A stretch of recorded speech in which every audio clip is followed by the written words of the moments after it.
Okay, could you please state your name and the group that you're with? Lyn Holdsworth, Friends of Toolern Creek. Awesome. And can you tell me about Friends of Toolern Creek? What was the motivation for the group starting?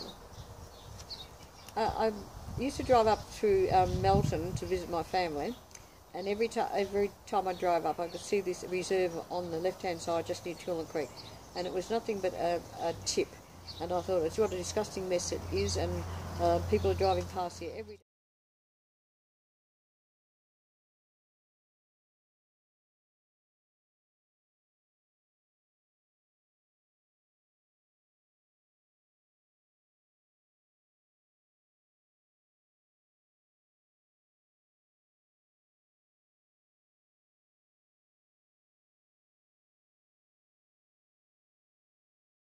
What year did the group get together? What was that?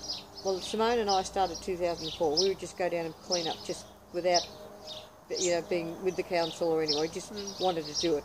And we did the Botanic Garden too. And then officially I met with John Robinson from, he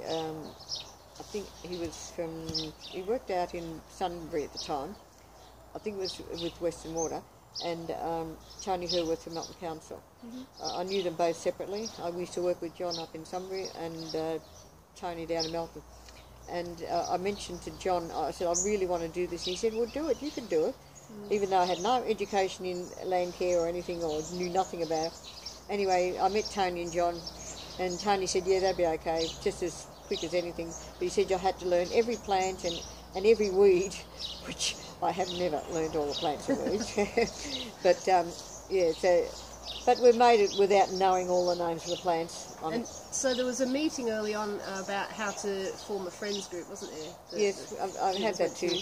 But those sort of things you just fall into. You just, you did get people like, I went around and met people who in other groups, I was in other groups as well, and asked them if they'd like to come and help.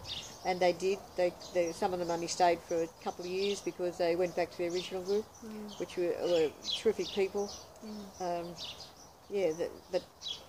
then I got new people like yourself and Dr. Michael from the school, the teacher, and lots of lovely people. The scouts and all the schools end up getting involved. But mainly it was just a core group at the beginning, just by talking and asking and motivating people to come along. Yep.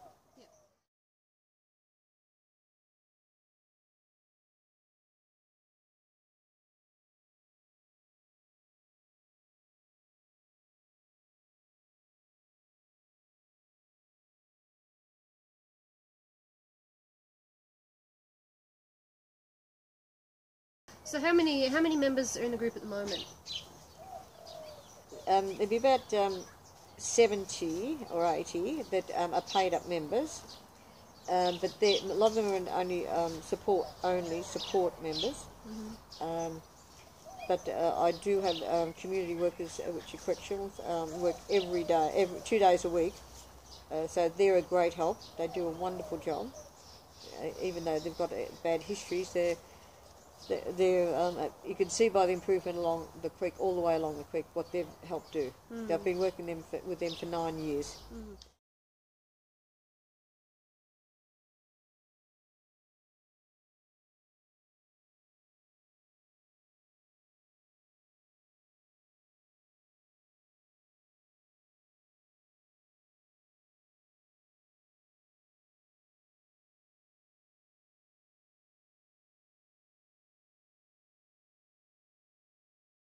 And what other sort of groups come along? So there's local primary schools you've got involved, there's local conservation volunteers. Yeah, Scouts have been a wonderful support. Melton South Community, Melton South Primary, Coburn's Primary, CRC, Braybrook Secondary College, Caroline Springs Secondary College. And as time goes on, the ones outside our council don't come here because they join their own local groups. Yeah, as well as obviously the purpose of the group has become to look after the creek. So that involves getting rid of rubbish, getting rid of weeds, re-vegetating, sort of public education, things like that. What sort of plants and trees are down there, and what sort of animals live down there? Well, it's all indigenous. I buy them through Western Plains Flora. He gets the seed sometimes from where I have previously planted, or other groups have previously planted, and then we buy back the plants. Or Dame Phyllis Frost's jail, the people who are in jail grow the plants. This year I'm going to get 3,000 off them. I've just been offered 3,000. But over the period of time I have got plants from Dame Phyllis Frost. I normally give a donation because, you know, they have to, seeing that they pay for everything, for the plants and people and all the rest, so I do pay for that. And I've seen kangaroos, or wallabies maybe, loads of birds, actually. Street sweeper. Loads of birds, every description.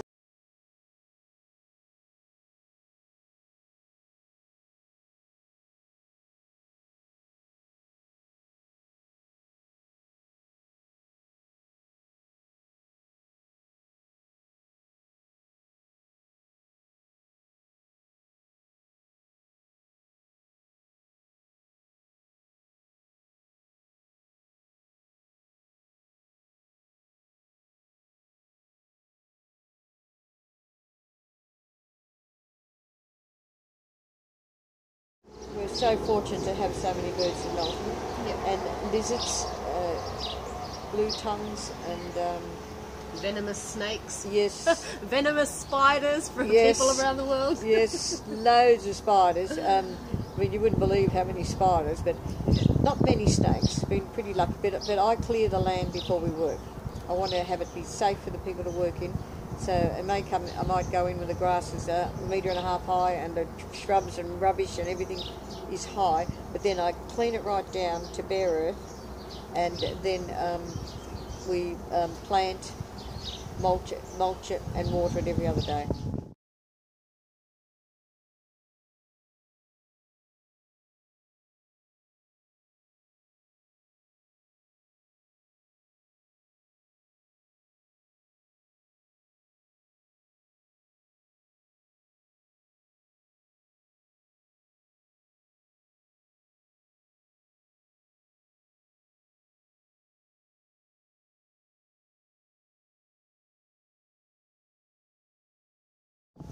So you've spoken about some of the land-based animals. What about water animals? What sort of animals are in the water? A lot of frogs. See a lot of frogs, and carp. Which carp are non-indigenous and regarded as an invasive species that have to be taken out if you catch them. That's right. Yes, and you often see them on the side of the embankment where people have done that. Yeah. They've taken them out after they've caught them, and thank goodness haven't put them back in. And silver brim, we've had that in the water. And I've definitely seen either a platypus or a rat, a native rat, because how I saw the white tail, Yeah. and I saw him jump into the water, and there was a splash. I was waiting for somebody, and I was quiet, so maybe that's how they, why they jumped in. But So there's also turtles and eels. yes, absolutely, yes. Lots of little aquatic species, little bugs and things like that. Yeah. Yes, loads of them. I just don't think of all those, but yeah, you see all those. So it's really an ecosystem that one of the reasons I feel it's very important is that all this area is being developed so much. It's this little green wedge that winds its way through the landscape, and it's like the last little corridor of habitat for a lot of species around here. So it's really important for them to have somewhere to be. If we didn't look after it, they'd die out. Basically. Well, look at those chocolate bats, those mini chocolate bats. They wouldn't have been able to. Where would they have been lived if it was in Essen or Mini Ponds or places like that? They wouldn't have these old trees. Thank God we've got these old trees for all birds and possums. They live in these hollows as well. And every morning when we're working down there, we see all the birds fighting over the hollows and who's going to get in there first. We saw the other day mum and dad and two little baby lorikeets up there, and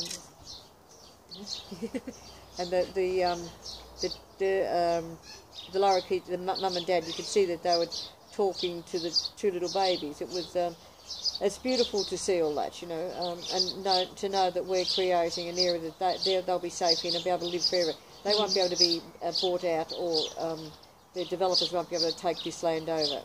And plus, Toolern Creek's quite wide because you've got the big escarpment, and plus you've got all the quite expansion of land on either side of the creek. So I try and plant out as much as I can. I may not always suit the council, but I go to the mow line.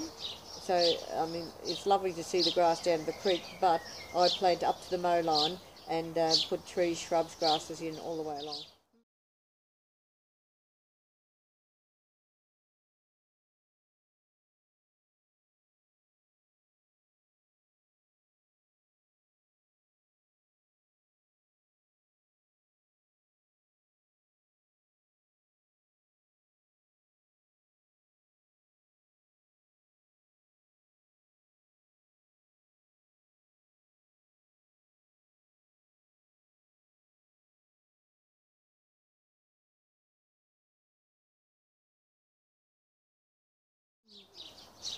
So why is it, do you think, that it took locals doing something to get councils and local government and water authorities taking a notice of this local habitat? I think it's all money. I mean, the cost, I get $20,000 a year off Melbourne Water to do what I do. I don't get anything off council. For the first, say, 7 years, Melbourne Council didn't help at all, and as time went on, they wanted to take over doing certain jobs. They thought that probably that they should do it, so they started doing weed control. So the money that I got from Melbourne Water, I was able to use on, like I have to buy stakes and guards, plants, 14,000 on plants last year, around about 14 a year, and then have to buy tools that get broken or misplaced, and provide people with gloves and jackets. So it costs, yeah, it does take a bit of money to run it, but if you've got a good company like Melbourne Water who pay for this, and they keep giving it to me every year because they know I'll get it done.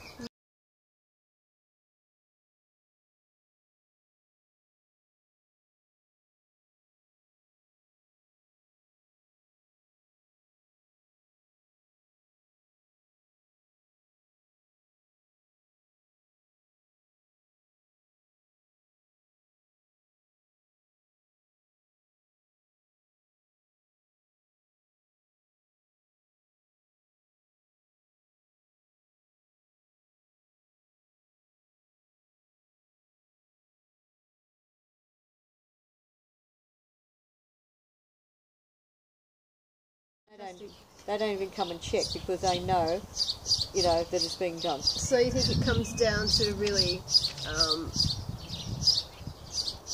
more action would be done in certain regions, but it's about manpower and hours, and it equates to wages. Who's going to pay the wages of people? That's right. So volunteer workforces are blessing. Absolutely, it's priceless. Yeah. Absolutely priceless. Yeah. All around the world, people do this. Australia's well known for it with the land care. You know, if we didn't, how many years, well, 11 years ago I started. Melton's been here for a very long time, and not one, even that reserve beside the freeway, they hadn't even attempted to mow it or look after it. And down Manson Drive, all along the Toolern, they hadn't done. Up in Darlingsford, now they're taking a great deal of notice of Darlingsford because we've beautified. They're putting a bridge in so it can get over to go to the Botanic Garden as well. But now... Street sweeper!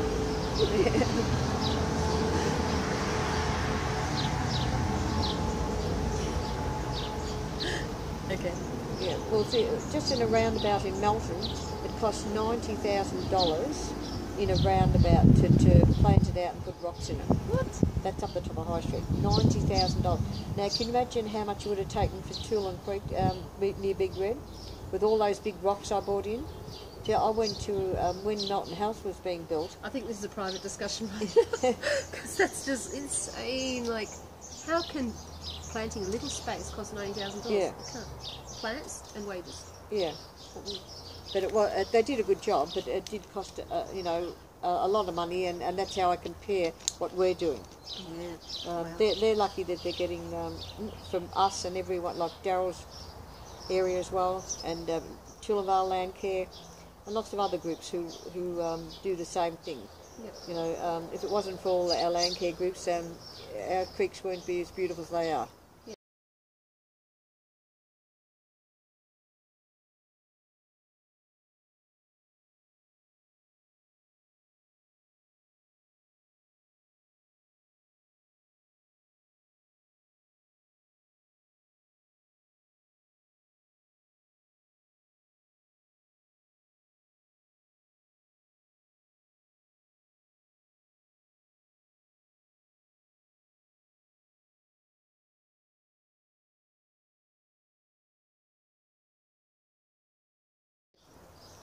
Okay, so so in terms of what's happening now, we've got ongoing plantings. You supervise. Occasionally, there's things with students coming out from universities to do studies and things, isn't there? Yes. So sometimes there's supervision. Yes, we did have them. We had a busload come out. The council paid for that. Yep. And we picked them up from Melbourne Uni, and they came out and worked a day with us. And plus, we go in.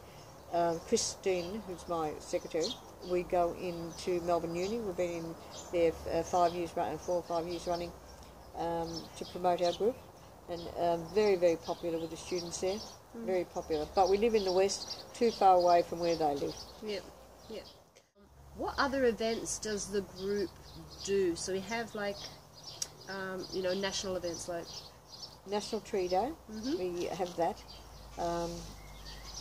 But I normally don't do it on National Tree Day. I do it on the Thursday or the Monday, because they can't get as many now, because all the scouts go to another group. So for me to get in we still get in heaps, and it's okay with the authorities. So I do that another day. National Clean Up Australia Day is very successful. We get 90 to 100 plus bags out of rubbish, even though we clean up and Melbourne Water cleans up. It never ends. Yep. Just never ends.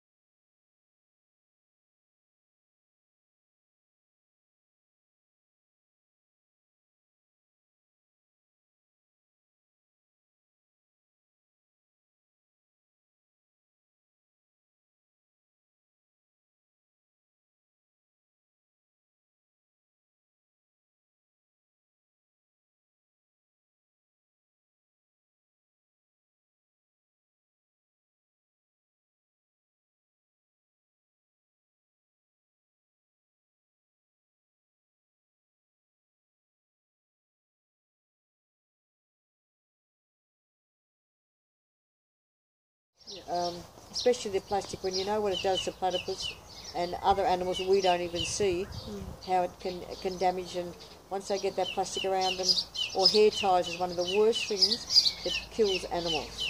You wouldn't think that hair ties would be a bother, but they go all the way down the creek out to the ocean, and they kill loads of animals. Yeah.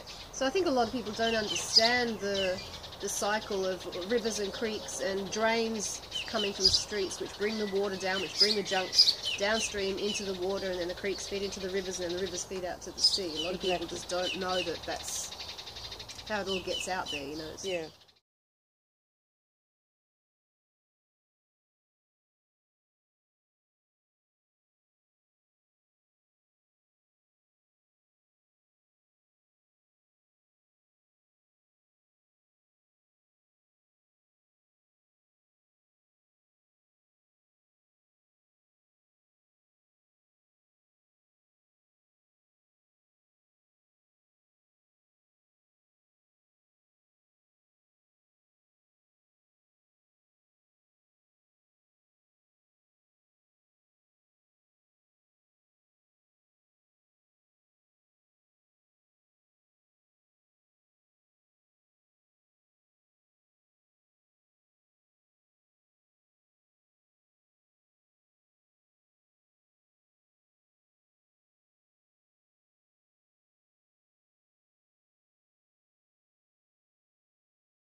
Well, see, Melton South, what they've done, they've blocked off quite a few drains, which is good. You can see it's a notable difference. It goes into one big drain down Melton South, which is very good. But there's still a large one, a huge one, just at the back of Gretel Grove, and that's a hell of a lot of rubbish comes out of that one. A hell of a lot. They said they'll do it one day, but I mean, I suppose people have got to complain, or I've got to complain a bit more to get that one done. Okay, so Friends of Toolern Creek also have an annual festival. Tell us about that. Well, that's been very popular. Grows bigger every year. We've got a highly commended state award on that. Our festival is more popular than all the local festivals in the West.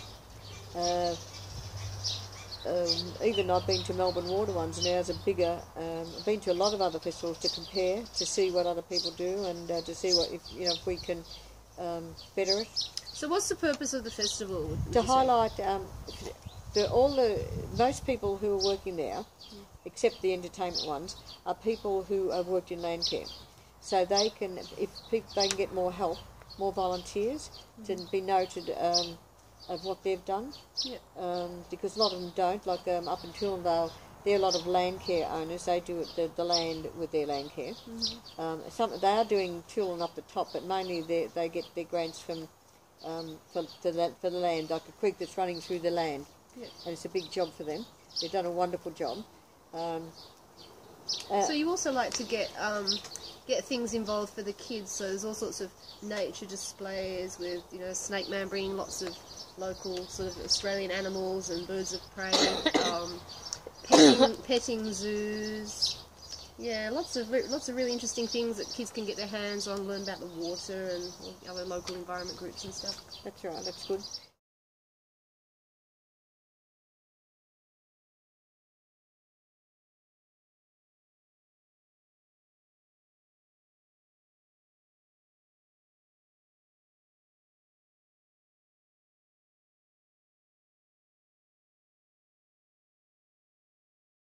Every year we have a colouring competition with an animal that has visited Toolen or visited Melbourne.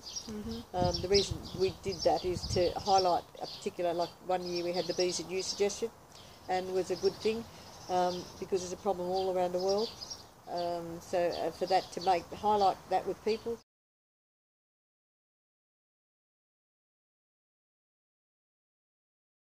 Years ago, when the bees were in the trees, they would be killed. Not anymore, because of the drastic reduction of bees around the world. So, but either it be eagle or possum or whatever, and then it highlights the animal to the school, because the schools talk about it, and then we normally do a theme at the festival on a particular item too. Yeah. So it's all helping to generate awareness in the local community and educate local school kids and families. And yes, yes. Awesome.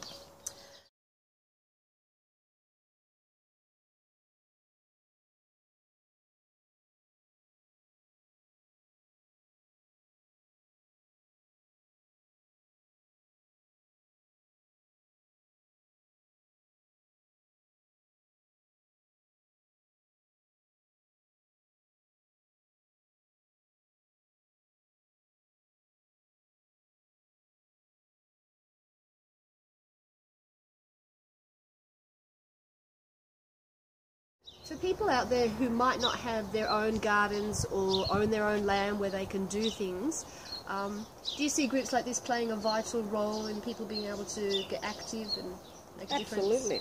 I mean, I worked in an office for 40 years. I always was very aware of everything. I would ring the council and say something's not right or whatever, and that was my input at the time.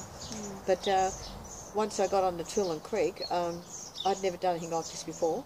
Had nothing to do, always loved plants and aware of them, birds, I love birds, and all very protective of all animals. And once, the first thing you've got to do is I mean, land care, if it's the same around the world, I think it may be America, probably the same, because they've got the Dakota Indians who love their land and all that. and they look after it. So I would say that as long as you can get into a good council, and most councils are doing it, like Casey out in the suburbs of the eastern, they've won a lot of awards. They're starting to do a lot of it, and Brimbank and Hume, all these councils. Once you get into them, but you've got to show that you're dedicated. You've got to have a driver. Like, I'm the driver in this. If I didn't work, it'd stop. And your management skills, I think, have been core in keeping things so organisation management. So even if you haven't got training in, environment work as such, if you've got other relevant skills and you can pull together people and motivate action. That's correct. That's correct.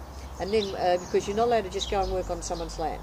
Yeah. You'd have to have public liability, just in case someone falls down, breaks their arm or leg or something.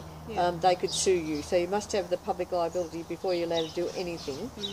Then you've got to get the permission, the public liability, and most councils will give you a start-up grant to get you over. You don't have to pay for the public liability for the first year or so. They will give you a grant just to get you by. So it's really like adopting a piece of local land to care for, isn't it? Yes, it is. Yes, it absolutely is. And you've got to have the love for it. Like, I've known a few people that's tried to do it and lasted, 12 months. Didn't work. You've got to be motivated and want to do it. Yeah. And the time's critical for that. Having the time to do it. Absolutely. See, people your age, even though you'd be wonderful doing it, you've got other things to do, which you're doing very good, and unless you probably could do it every weekend. I've met a young girl in Toolern Creek down Brimbank. She started, but she's got children, so she's not working, but she still can spend a few hours a week doing it. So you can do it that way if you want. If you want, but you've got to be organised and have some water authority. Like, she's got the water authority behind her, which is a good thing. You have to have someone like that behind you to give you the money to keep you going as well. But every little bit helps, doesn't it? Absolutely, absolutely. And I think this is even more important now with climate change and increasing environmental issues all around the world, that we do mobilise and do things locally, because the answers aren't always going to come from local government. You've got to make the people to generate the action to get these things happening, so that they will take notice and take action. And they do. I mean, that's why, when I ring up and ask to speak to someone in any department, they don't say, oh, he's busy. I get a call through to everybody. I don't always get exactly what I want, but same with the local member's office. When Julia Gillard was Prime Minister, we could ring up and speak to Julia because of that's Simone and myself, or mainly on me, but because she knew what we did. She lives in Werribee, and she knew us. I never knew her before when she was just in Werribee. But she was aware of the group. And she was aware of what we did, and people, and then the Justice Department became aware of it and asked would I take on some boys from the community section. And I said yes. I never say no, and I said yes. And I'm you get very well known for what you do. You've got to prove yourself.